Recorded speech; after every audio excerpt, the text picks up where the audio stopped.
एक दिन घोषणा हुई, स्वयंवर सभा में सब विराजमान हैं, राजा की वीर प्रतिज्ञा ये धनुआ द्वारा पूर्ण होगी, जो वीर धनुष को तोड़ेगा सीता उसको अर्पण होगी। और यह सुनकर सभी जल्दी जल्दी चले। परिकर बांधी उठे अकुलाई, परिकर बांध उठे अकुलाई, चले इष्ट देवन सिरुनाई, चले इष्ट देवन सिरुनाई।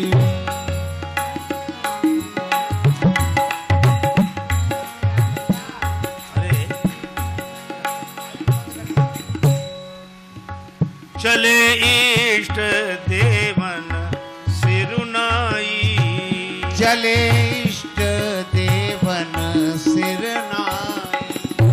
राजा लोग उठे, परिकर बांध, यहीं से देखो, उठे अकुलाई। अब थोड़ा मानस की इन पंक्तियों पर हम लोग विचार करें। ये राजा लोग अकुला कर क्यों उठे? कि कहीं कोई हमसे पहले जाके धनुष न तोड़ दे, इसलिए जल्दी जल्दी जा रहे हैं, कमर कसी अकुला कर चले। और जो काम सबसे पहले करना चाहिए वो बाद में किया, इष्ट देवन सिरुनाई। और इष्ट देवताओं को पहले प्रणाम करना चाहिए, पर बाद में। एक सज्जन कह रहे थे कि इष्ट देवों ने इनकी प्रार्थना सुनी क्यों नहीं? का इष्ट देव भी मजबूर हैं। मान लो अनेक राजा इकट्ठे हैं, उनमें 100 राजा ऐसे हैं जो गणेश जी के भक्त हैं, तो एक राजा जा रहा धनुष तोड़ने, वो कह रहा है हे गणेश जी महाराज हमसे धनुष तोड़वाना, तो सभा में बैठे हुए 99 कह रहे हैं गणेश जी महाराज इससे धनुष मत तोड़वाना, नहीं हम क्या तोड़ेंगे। अब गणेश जी के साथ बड़ी समस्या कि वो एक की सुने कि 99 की सुने। अच्छा, मजे की बात यह कि जिससे धनुष नहीं टूटता था वो भी 99 में शामिल हो जाता था। वो कहता था हमसे धनुष नहीं तोड़वाया तो कोई बात नहीं, लेकिन अब इससे मत तोड़वाना, नहीं हमारी बड़ी हंसी होगी। बोलो,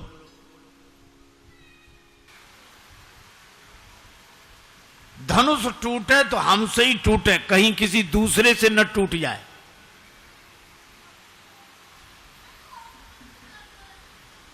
पर किसी से धनुष हिला भी नहीं, तो ये इकट्ठे हो गए।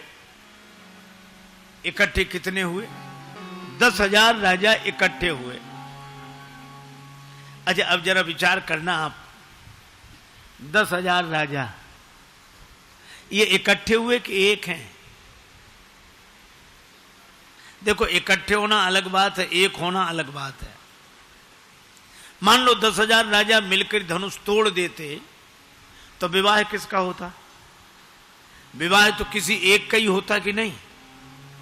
तो इन 10,000 राजाओं से कोई पूछे कि वो एक कौन होगा, तो 10,000 राजा बोले हमने पहले ही निश्चय कर रखा है कि पहले तो मिलके धनुष तोड़ दो, फिर आपस में लड़ेंगे, जो जीत जाएगा उसी का होगा।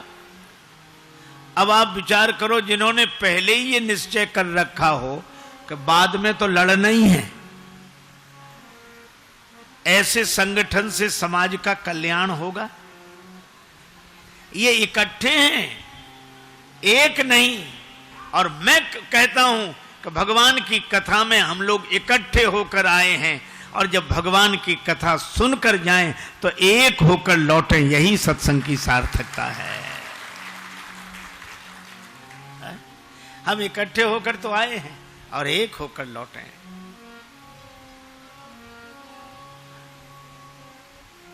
इसलिए 10,000 से भी धनुष नहीं हिला।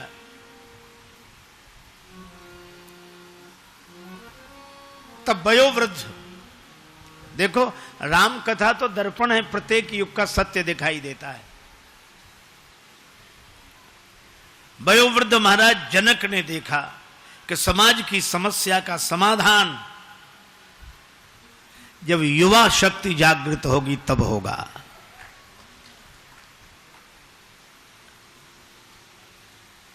और इसीलिए वयोवृद्ध जनक जी ने सीधे नहीं कहा, बल्कि घुमावदार ढंग से बोले, बस बस हो गया, बंद करो ये।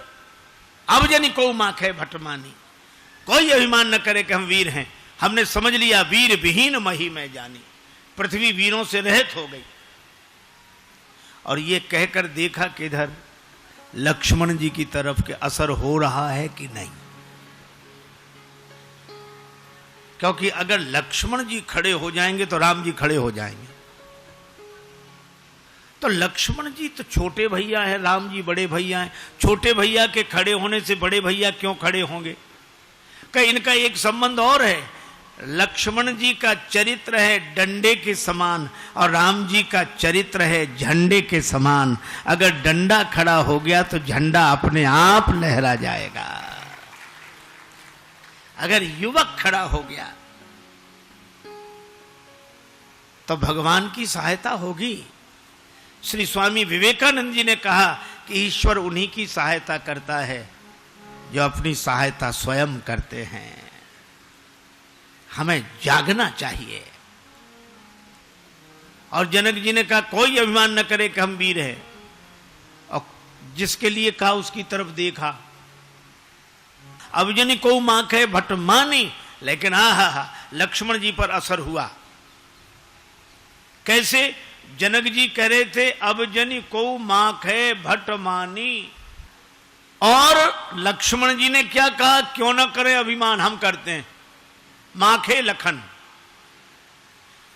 जनक जी कह रहे थे जनी को माखे, कोई अभिमान न करे, और लक्ष्मण जी ने माखे लखन कुटिल भई धो हैं, रदपुट फरकत नयन रिसों हैं, और लक्ष्मण जी उठकर खड़े हो गए।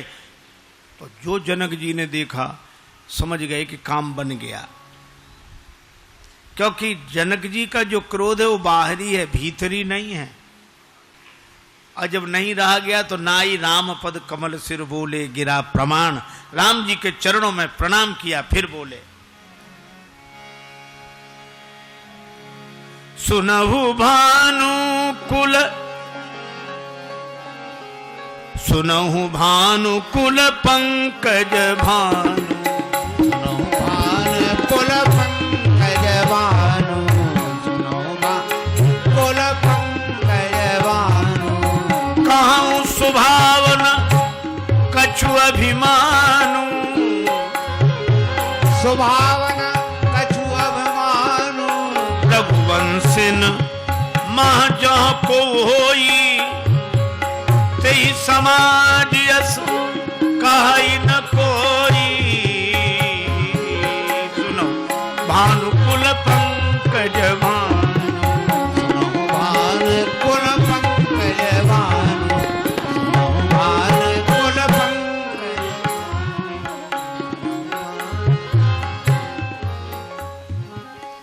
हे राम जी,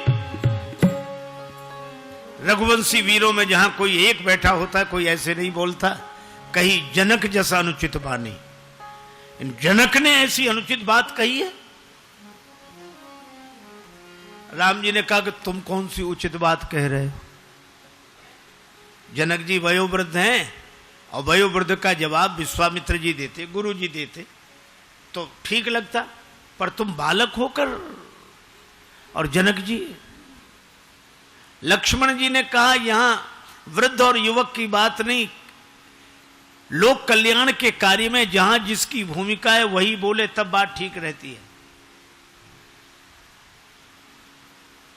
यहां राम जी नहीं बैठे हैं, विद्यमान रघुकुल मणि, रघुवंश मणि बैठे हैं।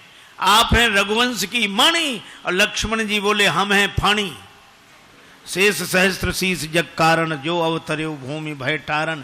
अरे मणि पर आपत्ति आवे तब भी फणी नहीं बोलेगा तो फिर कब बोलेगा? लेकिन लक्ष्मण जी का जोश है, और कितनी बढ़िया व्यवस्था है। युवकों के जोश को जगाना जरूरी है, लेकिन उस जोश के ऊपर होश का नियंत्रण होना चाहिए। राम जी ने कितनी अद्भुत बात कही। तो क्या कहना चाहते हो लक्ष्मण?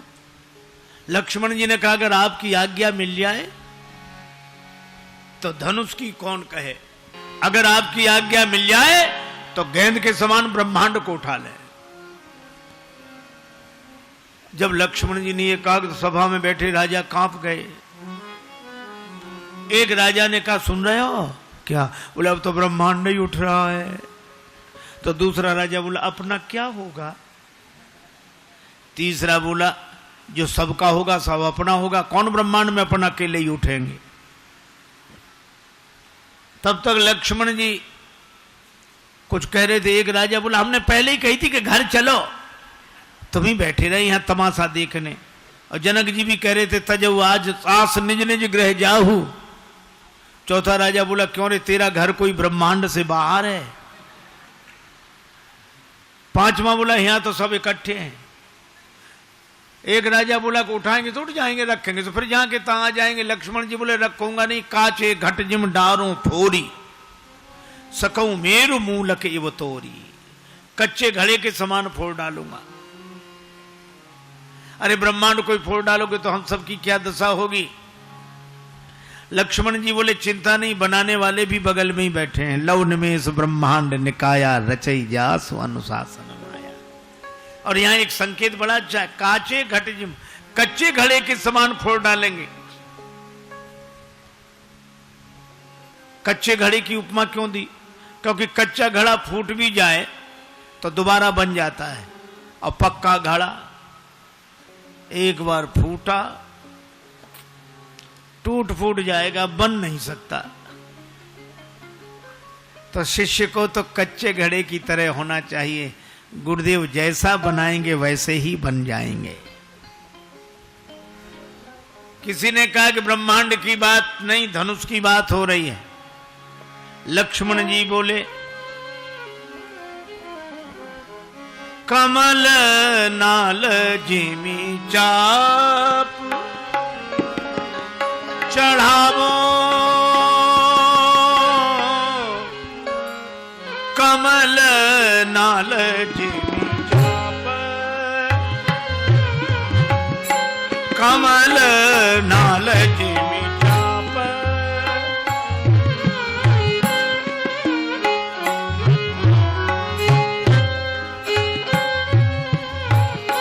कमल नाल जिमी चाप,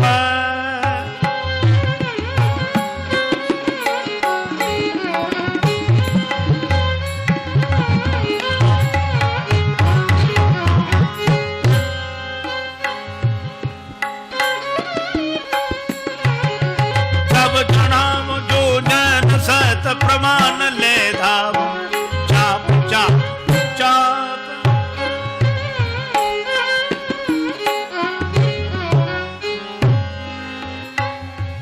कमलनाल की तरह धनुष को चढ़ाकर 100 योजन तक ले जाऊं, छत्रक दंड की तरह तोड़ डालूं। इतनी शक्ति है। लक्ष्मण जी बोले हमने कब कहा कि हमें इतनी शक्ति है। अच्छा शक्ति है नहीं तो इतने बड़े बड़े काम कैसे करोगे? ये तो निराशा की बात हुई। एक आदमी अपनी घोड़ी की तारीफ करता था कि महाराज ऐसे चलती है, हवा से बातें करे, रंग तो देखते ही रह जाओ, कान ऐसे मिले, उसमें गुण ही गुण, गुण ही गुण, कमी सिर्फ एक। कौन सी कमी? तो धीरे से कहता मर गई। तो इतने गुणों का क्या मतलब रहा? लक्ष्मण जी कहते ये भी करेंगे, ये भी करेंगे, ये भी करेंगे, ताकत है? बोले बिल्कुल नहीं। फिर करोगे कैसे? लक्ष्मण जी ने कहा तोरों छत्रक दंड जिम तव प्रताप बलनाथ। आपके बल पर, आपके प्रभाव के बल पर प्रताप आपका होगा और काम हमारा होगा। एक महात्मा कहते थे घी मिर्च मसाला तेरा, फिर देख तमाशा मेरा। युवकों में ऐसा ही उत्साह होना चाहिए कि आपकी कृपा के बल पर हम ऐसा पुरुषार्थ करके दिखाएंगे। तोरों छत्रक दंड जिम तव प्रताप बलनाथ, और जो न करो प्रभु पद शपथ कर न धरो धनुभात, हाथ में धनुष बाण नहीं रखूंगा। और लक्ष्मण जी जब बोले तो धरती हिल गई। लखन सकोप वचन जब बोले डगमगान मही दिग्गज डोले। और जब धरती हिल गई तो राम जी ने कहा सौमित्र लक्ष्मण शांत शांत, तुम्हारे बोलने से धरती हिल रही है और धरती के हिलने से सब हिल रहे हैं।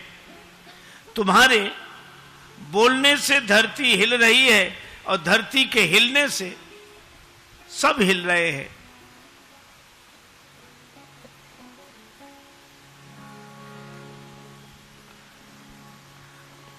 लक्ष्मण जी बोले प्रभु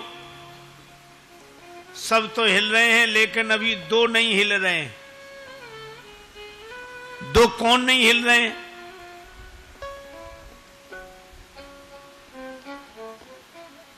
देखो भैया, राम जी ने कहा कि तुम्हारे बोलने से धरती हिल रही है, धरती के हिलने से सब हिल रहे हैं। लक्ष्मण जी ने कहा कि दो नहीं हिल रहे हैं अभी भी। कहा कौन? बोले एक धनुष और दूसरे आप। न धनुष हिलता है ना आप हिलते हो, दोनों में से एक हिले तो काम बने। भगवान राम ने कहा कि लक्ष्मण पूर्व दिशा में सवेरे जाग कर देखो, सूर्योदय बाद में होता है, पहले अरुणोदय होता है। अरुणोदय हुए बिना सूर्योदय नहीं होता। पूर्व दिशा में लालिमा छा जाती है तब सूर्य भगवान प्रकट होते हैं। राम जी ने कहा कि लक्ष्मण तुम मुझसे कह रहे हो कि आपका प्रभाव सूर्य है, देर में उगे तो किसे कष्ट नहीं होगा। लेकिन लक्ष्मण जी से राम जी ने कहा कि मेरा प्रभाव अगर सूर्य है तो लक्ष्मण तुम उस सूर्य की लालिमा हो। जब तक तुम प्रकट ना हो जाते तब तक हमारा प्रभाव कैसे प्रकट होता।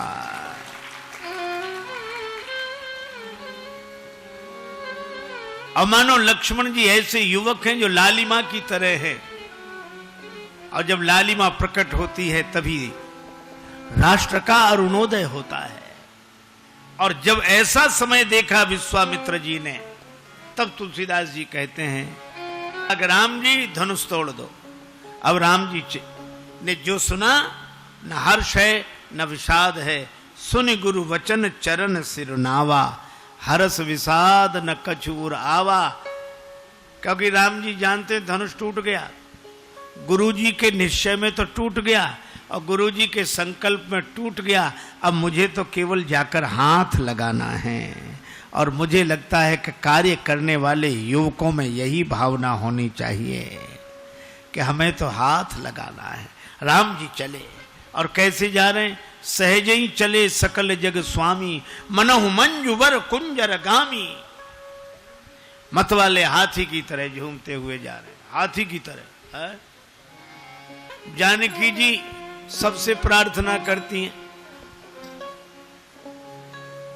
हे शंकर भगवान धनुष आपका है, हे भवानी माता आशीर्वाद आपका है, हो प्रसन्न महेश भवानी। हे गणेश जी महाराज आप विघ्न दूर करने वाले हो, गणनायक वरदायक देवा। क्या करे? गणेश जी से जानकी माता बोली इस धनुष का वजन कम कर दो। गणेश जी बोले इस काम के लिए हम ही मिले थे, हमारा ही वजन कौन सा कम है। गणेश जी का वजन कौन सा कम है?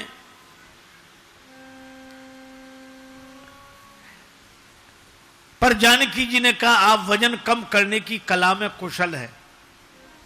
जितने तुंदिल स्थूल काय आप देखते हैं, अगर वजन उसी माप से होता तो बेचारे चूहे की क्या हालत होती जो आपका वाहन है। और बात कितनी बढ़िया है, हमारे यहां प्रथम पूज्य उसे कहा गया कि छोटे से छोटा व्यक्ति भी जिसका वजन उठा ले, वही हमारे यहां प्रथम पूज्य है, बड़ा है। हम बड़ा उसे नहीं मानते कि जिसका वजन बड़े बड़े ना उठा पाए, छोटे से छोटा भी वजन उठा ले। चूहा भी जिसका वजन उठा सकता हो वो हमारे यहां प्रथम पूज्य गणेश जी हैं। तो जानकी जी ने कहा कि धनुष से भी कह दो वजनदार उतना ही बना रहे, लेकिन राम जी उठाएं तो हल्का हो जाए। पर गणेश जी से कहने के बाद फिर धनुष से ही बोली तुम ही हो जाओ ना हल्के। धनुष बोला हल्के तो हो जाएं, वजन कहां ले जाएं? अपना वजन इन राजाओं पर डाल दो। क्यों? तुम वजनदार हो, इसलिए तुम हिल नहीं रहे हो। और ये राजा लोग इतने हल्के हैं, इनमें थोड़ा भी वजन नहीं है, ये बिना हिले मानते नहीं है। कुछ तो वजनदार हो जाएं, जिसमें जितना जर्फ है उतना ही वो खामोश है। अपना वजन इन पे डाल दो, तुम हल्के हो जाओ। धनुष बोला भरी सभा में हम हल्के हो जाएं? सभा में हल्के लोग भी भारी बन के बैठते हैं, और कोई अपने को हल्का सिद्ध करे। जानकी जी बोली सभा की ओर मत देखो, हो हरु और रघुपति ही निहारी। राम जी की ओर देखो, राम जी को देखकर हल्के हो जाओ। और कितनी अद्भुत बात है, राम जी कहां आ रहे हैं? हमारी तरफ आ रहे हैं। क्यों आ रहे हैं? हमारा वजन उठाने आ रहे हैं। श्री जानकी जी ने कहा कि जिसका वजन उठाने के लिए भगवान स्वयं चलकर जिसके पास आ रहे हों, वो भी चिंता के बोझ से हल्का नहीं होगा, तो फिर और कौन हल्का होगा? हो हरु और रघुपति ही। भगवान ने धनुष की ओर देखा, चितव गरुड़ लघु व्याल ही जैसे। दम के उदामिनी जिमि जब लयऊ, पुनि धनु नभ मंडल सम भयऊ। लेत चढ़ावत खेचत गाढ़े, काहु न लखा देख सब ठाड़े। जय छन मध्य, जय छन मध्य राम धनु तोरा, राम धनु तोरा। भरे भुवन धुनि घोर कठोरा, भरे भुवन धुनि घोर कठोरा। भरे भुवन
बार बार कुसुमांजलि छूटी, नाचई गावई विविध बधूटी। बार बार कुसुमांजलि छूटी, सब प्रसन्न हो गए, जय जयकार होने लगी। सभी प्रसन्न हुए धनुष के टूटने से, पर किसी ने धनुष से कहा धनुष तुम दुखी हुए होगे, जुड़े हुए थे आज तोड़ दिए गए। धनुष ने कहा अच्छा रहा कि हम तोड़ दिए गए। क्यों? धनुष बोला जब हम जुड़े थे तो दूसरों को तोड़ते थे, अच्छा बोलो धनुष जुड़ा रहेगा, उस पर से बाण चलेगा तो दूसरे टूटेंगे कि नहीं? धनुष बोला हम जुड़े थे तो दूसरों को तोड़ते थे, और आज टूटे हैं तो दो को जोड़कर टूटे हैं, इसलिए हमारा टूटना अच्छा। अहंकार जब जुड़ता है तो समाज टूटता है, अहंकार जब टूटता है तो समाज जुड़ता है। अच्छा आपने देखा धनुष से किसी ने कहा कि बड़े बड़े राजा तुम्हें उठाने आए, तब नहीं उठे, नन्हे से राजकुमार राम जी के हाथों उठ गए।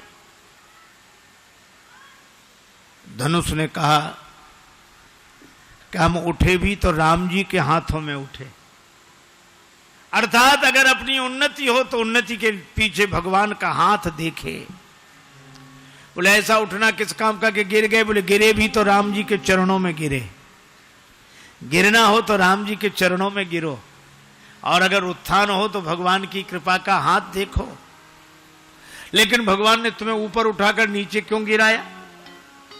भगवान हमें मुक्ति दे रहे थे ऊपर उठाकर, लेकिन मैंने कहा मैं इतने दिन मिथिला में रहा हूं, मुझे मुक्ति नहीं, भक्ति चाहिए। भगवान ने कहा भक्ति चाहिए तो चरणों में ही रहो। तो तुम्हारे दो टुकड़े क्यों कर दिए? बोले चरण भी तो दो हैं, और बिना द्वैत भाव के भक्ति कैसे हो सकती है? जिस में अकड़ थी वो कोदंड का दंड टूट गया, और जिसमें नम्रता थी वो रस्सी बच गई। श्री जानकी जी जयमाल लेकर आई। श्री सीता जी से कहा कि इन्हें जयमाल पहनाओ। श्री सीता जी ने माला उठाई, सुनत जुगल कर माल उठाई, पर प्रेम विवश पहिराई न जाई। श्री जानकी जी जयमाला पहना नहीं पा रही हैं, प्रेम में अत्यधिक विवश हैं, प्रेम ने बेवल कर दिया है।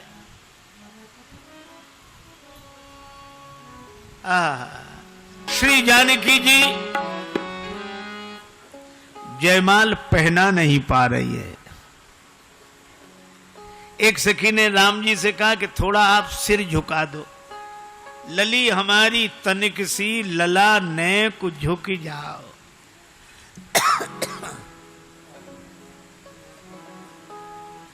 हमारे राम जी बड़े सरल हैं, तुरंत सिर झुकाने लगे।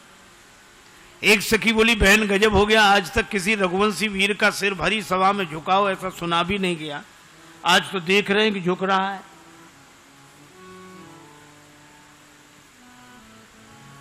दूसरी सखी विनोद करते हुए बोली अपने मतलब के लिए बड़े बड़े झुक जाते हैं। लक्ष्मण जी ने सुना प्रभु कुछ भी हो जाए आप सिर मत झुकाना। राम जी सिर सीधा करके बैठ कर, सखियां बार बार कहें थोड़ा सिर झुका दीजिए सरकार, सिर झुका दीजिए। नहीं नहीं नहीं, हम क्षत्रिय हैं, वीर हैं। बोले आप कोई भी बने रहो, ये ससुराल है, यहाँ बड़ों बड़ों का सिर झुक जाता है। राम जी बोले नहीं हम सिर नहीं झुकाए। अब सखियों ने बड़े उपाय किए, अब राम जी सिर न झुकावें। आपने अनेक उपायों की चर्चा सुनी होगी, मुझे एक भाव बड़ा प्रिय है। राम जी ने सिर झुकाया नहीं, जानकी जी ने जयमाल पहनाई नहीं। सखियां तो कह रही थी करो प्रतीक्षा प्रेम से दुल्हा राजकुमार, सहज न पहिरन पाई हो विश्व विजय को हार। धनुष चढ़ावत लाड़नी जो तरसाई लाल, त्यों तरसई है सिय तुम्हें पहिरावत जयमाल। जैसा था गुमान आपको कमान खींचने में, वैसी ही मैं भी स्वाभिमानता दिखाऊंगी। और तुमने तरसाया यदि धनुष तोड़ने में, तो मैं भी जयमाल छोड़ने में तरसाऊंगी।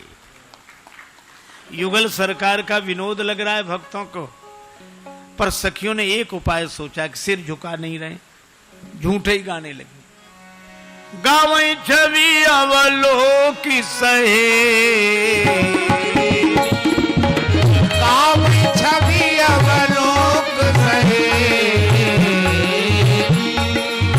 सिय जयमाल राम उर्मे, सिय जयमाल राम उर्मे, गावई छवि अवलोक सहे, गावई छवि अवलोक सहे, सिय जयमाल राम उर्मे, सिय जयमाल राम उर्मे।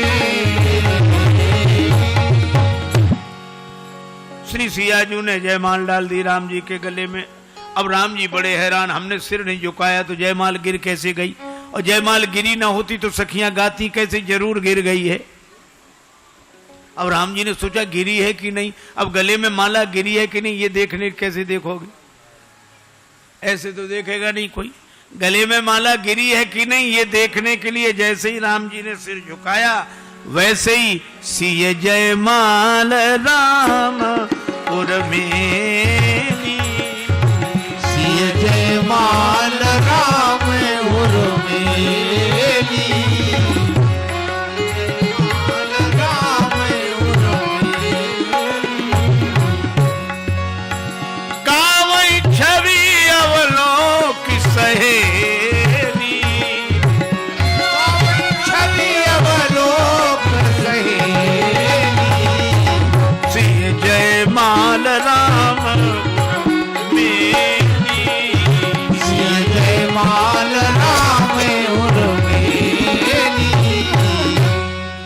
जयमाल गिर गई, जय जयकार हुई।